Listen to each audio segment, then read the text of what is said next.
Hi, hello students. Today's topic is tenses, and it's the most important topic of English grammar. So let's start with today's topic. Yeah, so tenses. Tense is a form of verb which shows the time and the state of action or the event.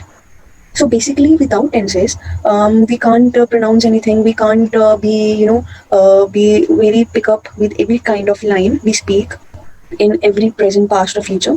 So yeah, it's divided into basically three groups. First, the present tense. Second, the past tense. Third, the future tense. So I'm going to talk about the first tense, the present tense.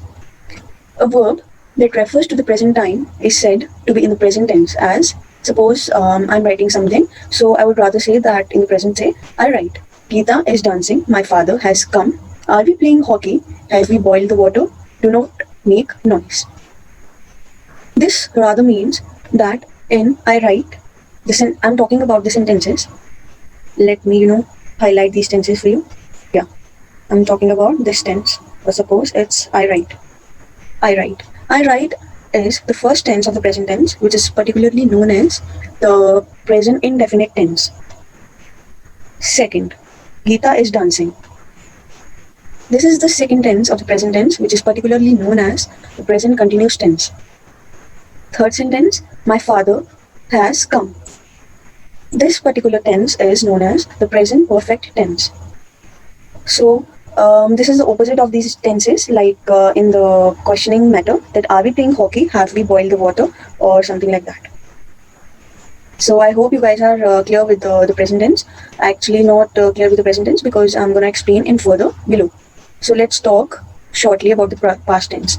Past tense is basically about which have already passed, thus that has related to that I have done before. So firstly, a verb that refers to the past time is said to be in the past tense as I wrote. मैं लिख चुका हूँ पहले ही. This means that I have already written that. Second, Geeta was dancing. So particularly this is the main thing, which is was.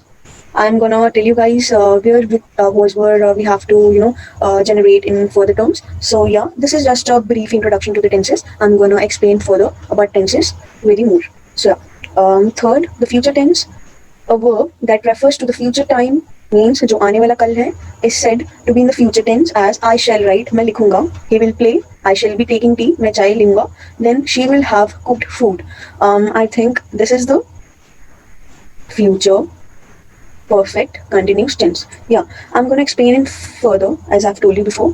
The boys will not have broken the windows. These is the negotiable terms which means जो उनके opposite होते हैं कि मैं नहीं करूंगा या फिर मैंने नहीं किए हैं. बेसिकली अब फ्यूचर की बात हो रही है तो हम इसमें ये बोलेंगे कि हमने नहीं किए. So each tense has four forms as have told you above that present tense में भी चार तरह के बताए मैंने. First present indefinite, present continuous, present perfect and then this was the questionable part. Now let me tell you. So each tense has four forms. First is indefinite, which means simple, then continuous, then perfect, and then perfect continuous. So basically, these are the four forms of tenses which we will be using further. So yeah, first let's talk about the present tense and explain. So yeah, tense. Present indefinite tense. The very first tense of the present tense is present indefinite, means the simple present.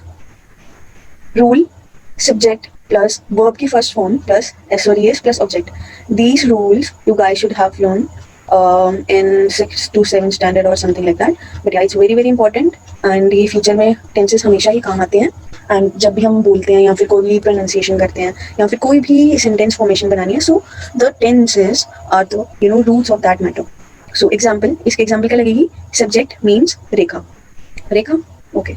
So Rekha, subject is Rekha. Verb की first form play, साथ में ऐसे S लगेगा तो play के साथ S लगता है. सो रेखा प्लेज, ऑब्जेक्ट सपोज हम ले लेते हैं क्रिकेट. सो इसकी एग्जाम्पल ये होगा कि जैसे रेखा pledge cricket.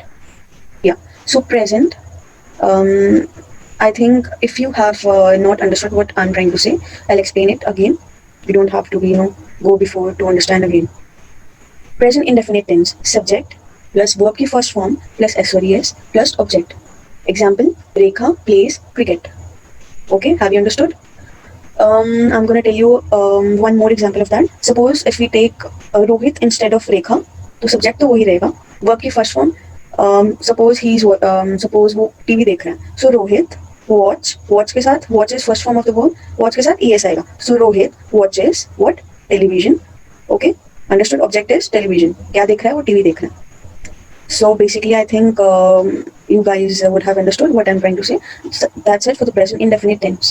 Second is a present continuous tense, which is the important part of the present tense. We have to, so first of all, we all guys have to learn the rules of the tenses, which is very important because without learning the rules, we can't make sentences further. So yeah, subject plus is am are. ये हमारी मर्जी है because suppose he she it के साथ is लगेगा, am I के साथ लगेगा, are जो ज़्यादा जाने suppose they we you these plural things के साथ क्या लगेगा are. जो singular terms हैं suppose he she it उनके साथ लगेगा is. जो मेरे बारे में बात हो रही है आई उसके साथ लगेगा am, और जो ज्यादा जाने मतलब प्लूरल थिंग्स उनके साथ लगेगा are. So I'm gonna tell you or explain you this example of present continuous tense. She is playing cricket. Okay, जैसे she के साथ is लगा है because she is singular, तो she के साथ is प्लस verb के फर्स्ट फॉर्म. इसके साथ क्या ऐड हो गया हमारा? पिछले वाले में पिछले टेंस में क्या था? V1 प्लस S और ES था, है ना. अब क्या हो गया हमारे पास? V1 प्लस S और ES की जगह ING हो गया. ठीक है, और सब्जेक्ट के V1 के पहले क्या लग जाना? is am are plus V1 plus ING plus object. So let's take this example. I've written 3 examples for you guys. Hope you would understand. So she is playing cricket. She is singular. Subject she is. Verb की first form play, साथ में ING लगा दिया. Playing. Object क्या है? Cricket. Okay, I hope you guys have understood this point. And second, अब am कहाँ पे काम आएगा? I am watching TV. Okay, and are कहाँ पे काम आएगा? जब ज्यादा जाने प्लूरल की बात हुई, दे आर डिजाइनिंग वॉल्स. उन्होंने वॉल्स डिजाइन कर रहे हैं. ओके, बस जब आपको रूल्स लर्न हो गए तो you guys would you will understand that how tenses are formed, या फिर tenses की formation, या फिर उसके tenses बनाने, या फिर उसके sentences बनाने. जैसे example में sentences create हुए, वो कैसे create होंगे? जब हम अपने rules learn कर लेंगे. So first we all guys have to learn the rules. I'm telling you again and again that we have to learn the rules first of all. Present perfect tense. Third, पहले आपको बताया था कि rules 4 तरह के होते हैं tenses. पहला हो गया इंडेफिनिट, कंटिन्यूस, अब आ गई परफेक्ट की बारी. सो present perfect, subject plus has have. अब ING इज एम आर सब हट गया. अब क्या लग गया? हैज हैव प्लस ऊपर क्या थे? वर्ब की फर्स्ट फॉर्म चल रही थी दोनों टेंसेस में, है ना. अब क्या आ गया है? वर्ब की थर्ड फॉर्म. यहाँ से हमारी टेंसेस में चेंजेस शुरू हो चुके हैं. So subject plus has have plus object. अब हैज हैव कहाँ पे लगाना है मैं आपको बताती हूँ. सपोज शी के साथ लगेगा हैज, और हैव कहाँ पे लगेगा? ही शी इट के साथ हैज लगेगा because they are singular. Yes, you got me right, they are singular. जैसे ऊपर बताया ना मैंने कि शी के साथ इज लगेगा, यहाँ पे हैज ही शी इट के साथ लगेगा. और हैव कहाँ पे लगना है? जो प्लूरल है, ज्यादा जाने हैं. Suppose they have, we have और यू हैव प्लस वर्ब की third form plus object. I am really sorry for this because I think ये मिस टाइप हो गया. यहाँ पे हैज आना था, हैड नहीं आना था. आई am really sorry for this. So she has played, play played played. So third form क्या है वर्ब की? प्ले में ईडी साथ में लगा देना, प्लेड. थर्ड फॉर्म प्ले की क्या है? Played. So she has played cricket, they have played cricket, you have played cricket. So जो प्लूरल है, सपोज यू, दे, वी, इनके साथ हैव आएगा, और जो है सिंगुलर है ही शी इट, उनके साथ हैज आएगा. I'm moving to the further point, that's the present perfect continuous tense. Present perfect continuous tense का रूल ये है, सब्जेक्ट प्लस हैज हैव. ये ऑलमोस्ट प्रेजेंट परफेक्ट का ही रूल होता है, बस साथ में let me tell you guys, wait.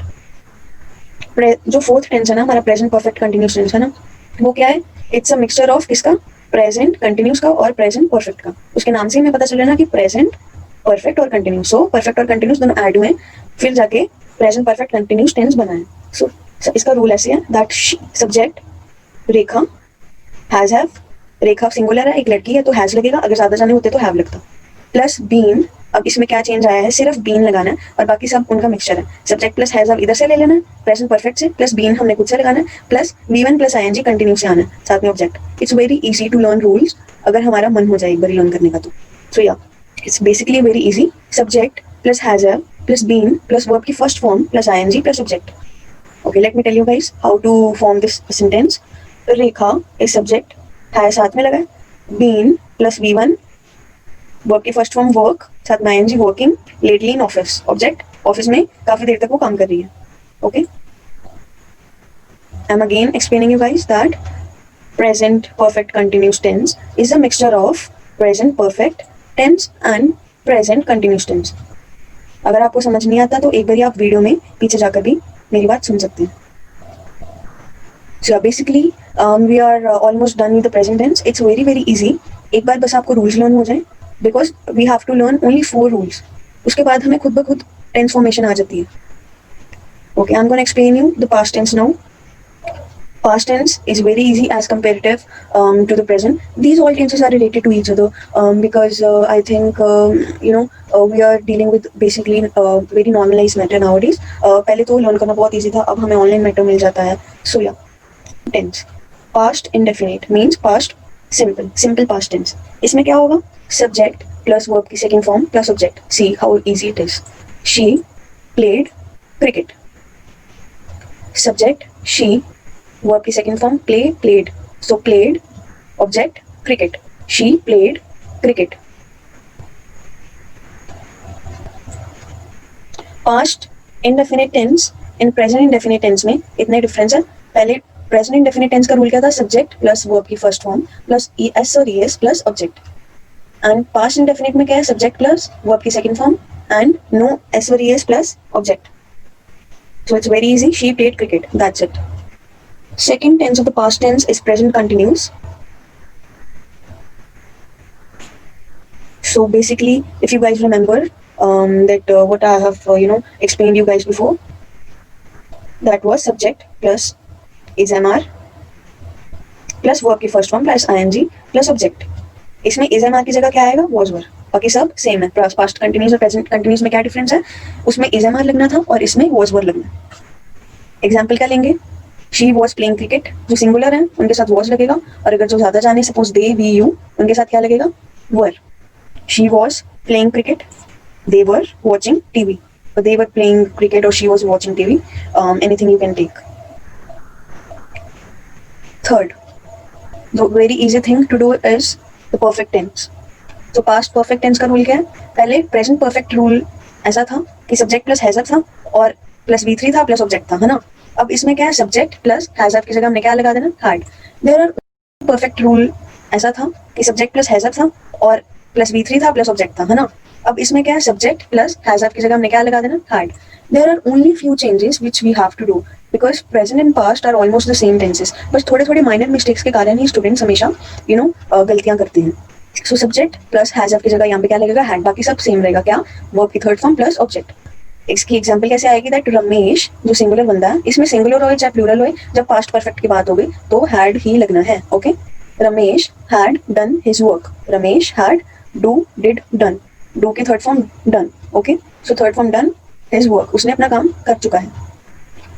So the fourth in the last tense of the past is a past perfect continuous, जो किसका मिक्सचर है?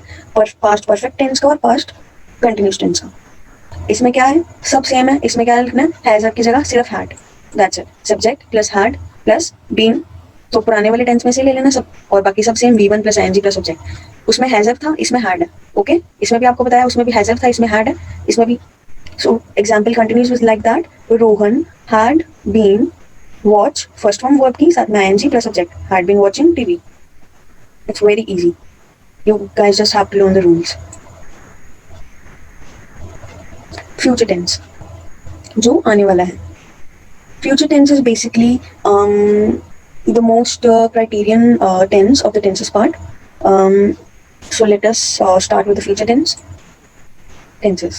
The future indefinite means the simple future tense. Its rule is subject plus will or shall plus verb की first form plus object. Will और इसमें क्या difference है? हमने क्या लगाना? will और shall. बाकी सब same. She will watch TV. I shall do my work.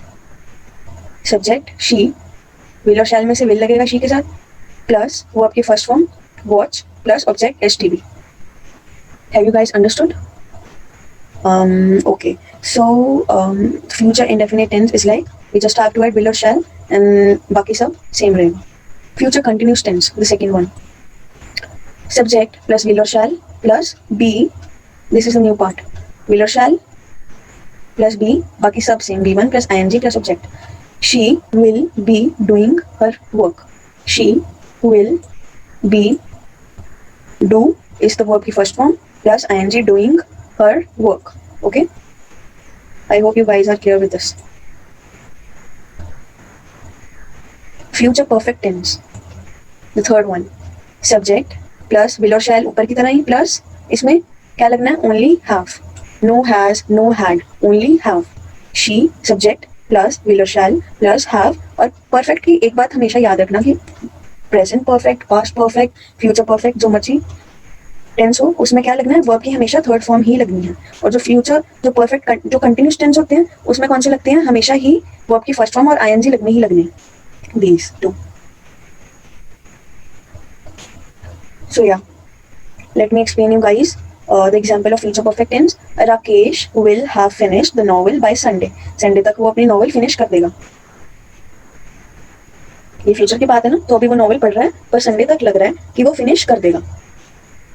So subject is Rakesh, साथ में विल प्लस हैव, वर्ब की third form finish, finished, finished the novel bye Sunday. Future perfect continuous, subject plus will or shall plus have been plus V1 plus ing plus object plus for or since plus time. Okay, future perfect continuous tense is a little bit tough, has a little bit tough rule, to learn, but I'm gonna make you guys easily learn this thing because it's rather easily learned by many of the students of mine. So yeah, subject plus will or shall ऊपर की तरह ही plus future perfect में से हमने क्या लेना है, have, और been तो लगना ही लगना है, प्लस वर्ब की फर्स्ट फॉर्म और आईएनजी हमने कंटिन्यूस टेंस में से लेनी है, plus object. The new part about all this tenses is in the future perfect continuous, that is introduce as a for और सिंस. जब टाइम की बात हो जाए, कब किया था, इवनिंग में किया था, कितने साल पहले किया था, तब क्या आएगा, सिंस. या फिर no, I am really sorry, since तब आएगा जब हमने बोला सिंस अ वीक, एक हफ्ते पहले की बात है. Since evening, since morning, since afternoon, since last night, since 2 weeks. और जब फॉर आना है, फॉर कब आना है, कौन से टाइम के मैटर में आना है, for 2 years, for 3 years, for 1 year, for 3 months. जब ईयर्स और मंथ्स की बात आनी है तो फॉर लगना है. जब evening, afternoon, morning, last night, या फिर 2 weeks ago, 1 week, last week, तब क्या आना है, since. Very important thing to learn. So कैसे होगा, कैसे लगाएंगे हम इसको सेंटेंस में, सब्जेक्ट आई के साथ क्या लगेगा, शैल, हैव बीन, वर्ब की फर्स्ट फॉर्म प्ले, साथ में ING, playing, object hockey, since evening, शाम की बात है तो सिंस लगेगा. I really hope that you guys have understood. So that's it for the 3 tenses and their rules. I'm gonna explain the rules in detail in the next video. Hope you guys have loved this video, and I'm really looking forward to teach you guys in the next video. Thank you so much.